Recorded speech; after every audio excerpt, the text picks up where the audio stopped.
Hey, we are back for another episode of the new show on Horror Fiend TV, The Houses That Horror Built.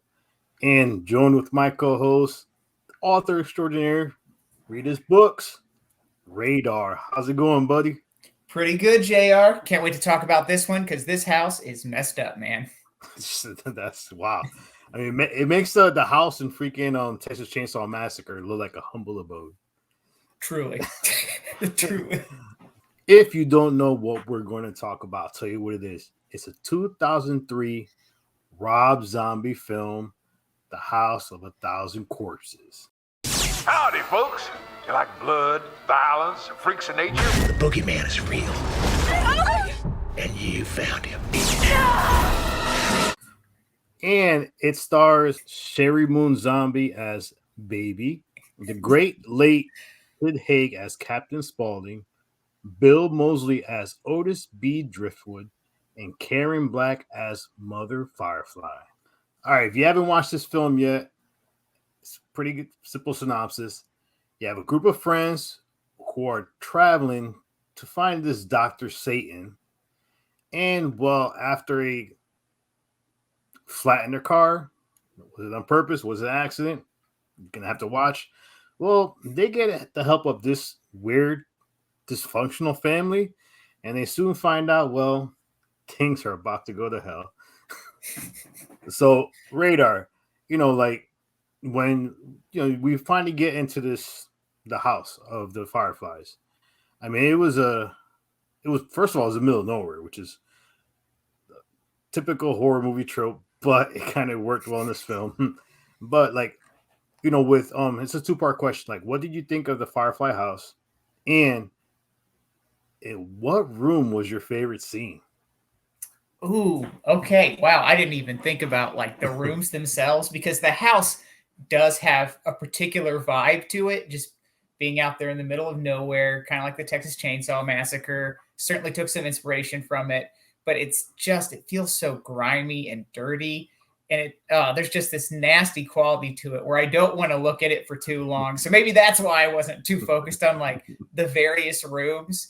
But what scene is it when Ryan Wilson's character, Bill, when it gets revealed that he was turned into like a mermaid thing, that room, that was Otis's room. Yeah, that scene is just so creepy to me, especially because this is the first Rob Zombie film I ever watched. And when I saw it, I was nine or so. So it was like maybe a little too young.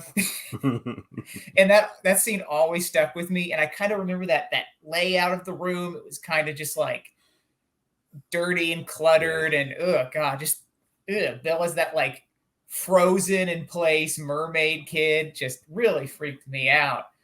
But what do you think about the house? Like, is there a room that stood out to you more than the others? Maybe you were actually paying attention to the rooms. I mean, for me, it was they had one room that was like almost like a stage.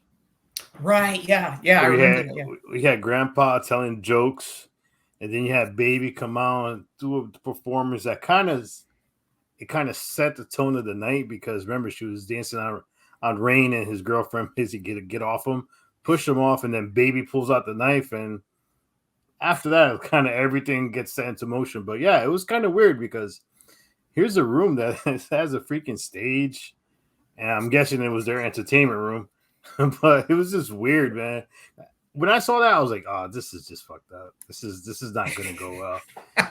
This is not going well at all." Understatement of the century. Yeah, I mean, the one thing I give them kudos for doing almost like a Texas Chainsaw Massacre dinner scene. Yeah. Because remember that one, the grandpa comes late, and even in the remake, the grandpa comes late and sits down, and then everything gets into motion. I mean, it was just. Oh, one more thing. When who was it? Otis when he brought the jar. Yeah. That was just freaking nuts, man. This movie's so weird. It is so weird in that house. It was it's definitely Texas Chainsaw, style because it is in the middle of nowhere.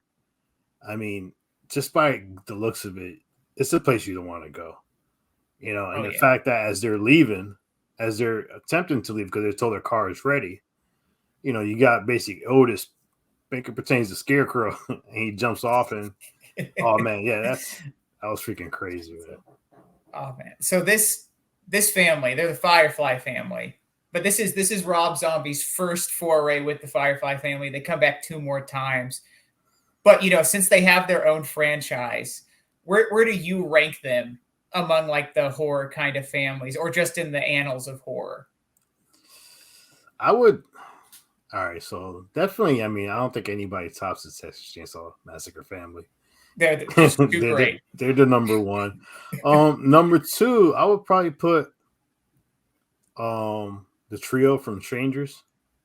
Okay, interesting. Okay.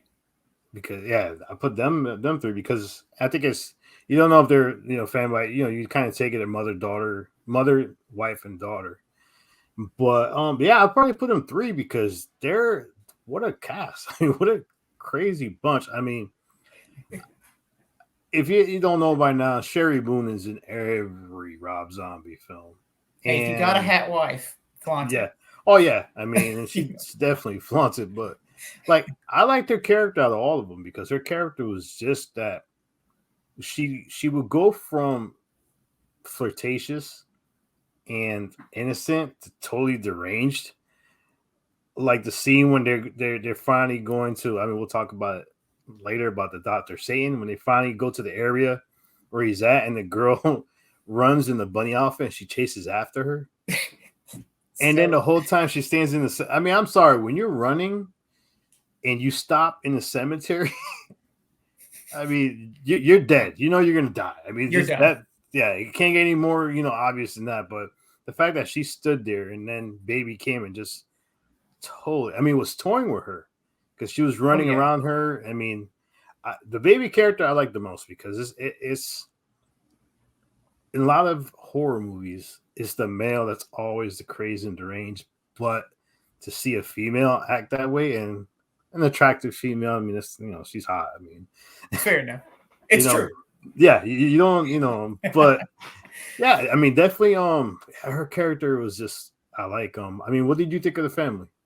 Yeah, I like him too. Captain Spaulding's actually my favorite because it, in a weird way, because he's still absolutely insane, but he's more grounded than the other people. It's like I could 100% see someone's grandpa just not giving a shit about their job and like just hating people and just going like, I'm a clown, I'm weird, and turning into Captain Spaulding. Like I could definitely see that all across the heartland. So, I mean, that's why I kind of like him. He's more grounded and it seems pretty realistic. The others seem too, but him especially. And I mean, now that you mention it, there's not too many like horror families. No, like in it. There's not. There's Texas Chainsaw, then there's the Firefly, but I can't think of any others that are like in multiple movies off the top of my head. Unless there's some like interesting foreign ones, which we haven't explored, which, hey, definite possibility. But oh yeah, I had one in mind already. oh my goodness.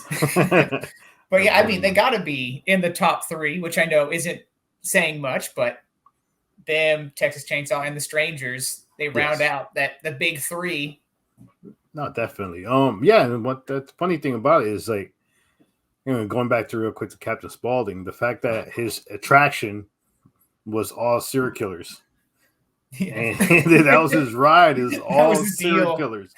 Which once again, I mean, I know they were interested in finding Dr. Satan and all, but the fact that you go to your 2 places are, you go to a store that has an attraction of serial killers, and then you end up in a house that, if it doesn't look creepy enough, if it's not obvious, you might not make it out. I mean, I mean, it was just so messed up. But now, I mentioned Dr. Satan because this is one of the things in this movie that divides a lot of people, about this film, because it was a whole kind of slow build up to about this Dr. Satan character. The fact that the Firefly family told Rain's character, yeah, we know where they're at. It's a little bit close to here, and it's one of those things that, well, let me ask you, like, once we hit that point in the film where they took the last 3 survivors to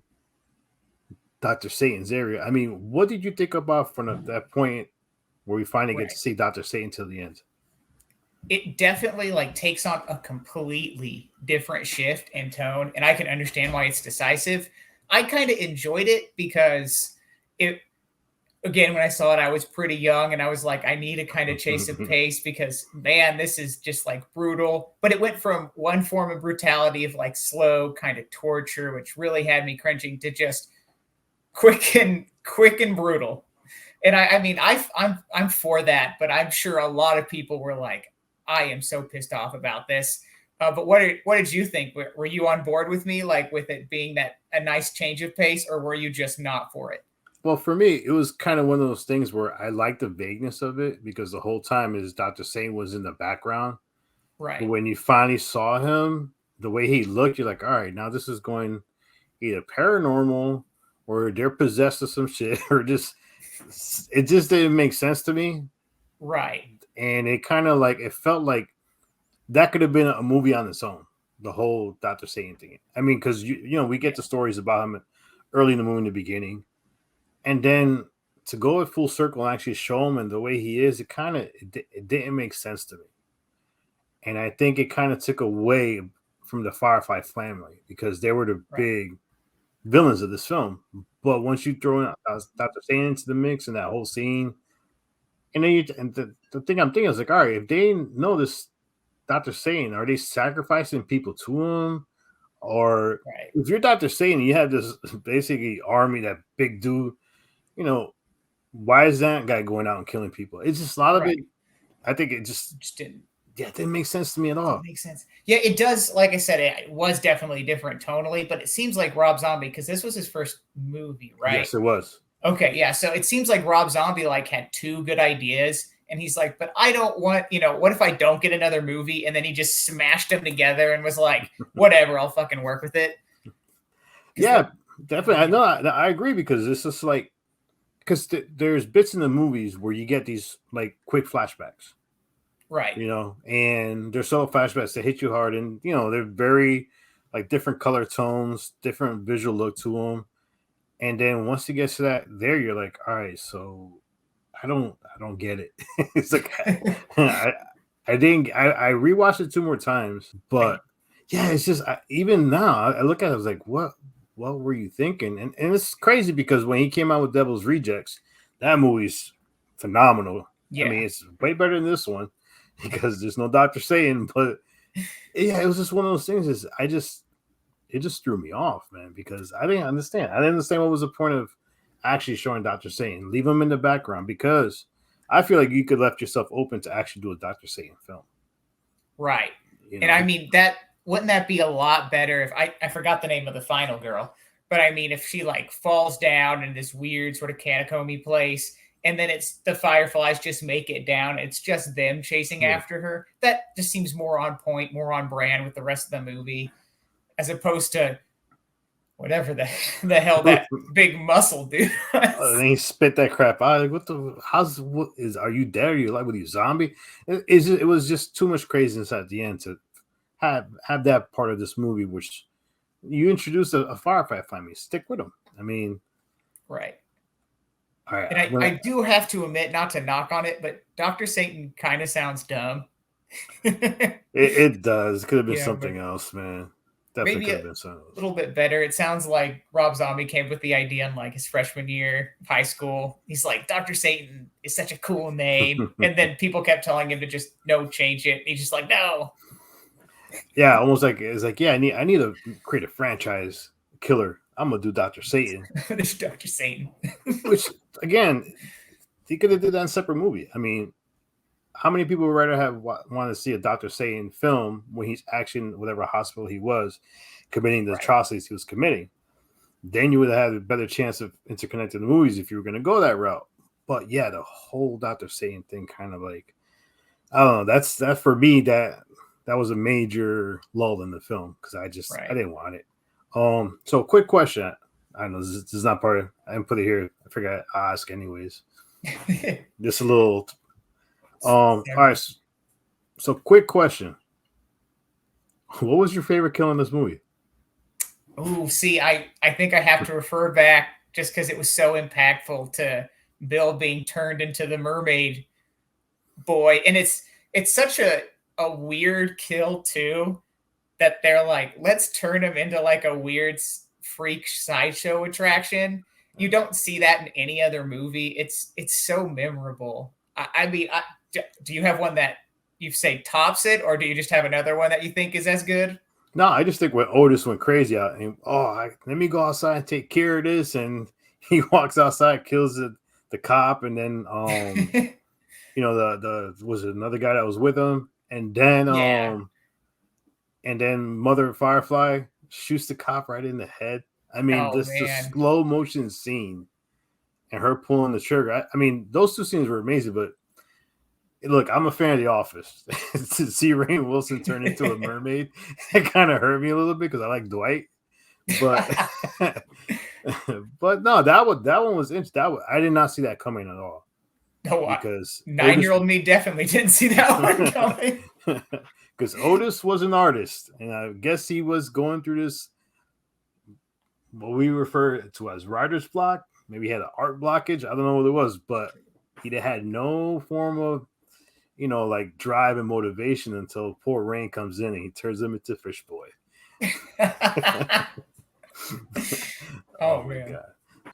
So Radar, what do we got cooking for our next episode? All right, so we visited House, the OG 80s horror classic. We stopped at House of 1,000 Corpses. I think it's time to take a trip back to House, particularly the 1977 Japanese horror comedy, which, if you all haven't seen it, watch it. It's like nothing you have ever seen. And where's it streaming right now? It's streaming currently on Amazon Prime.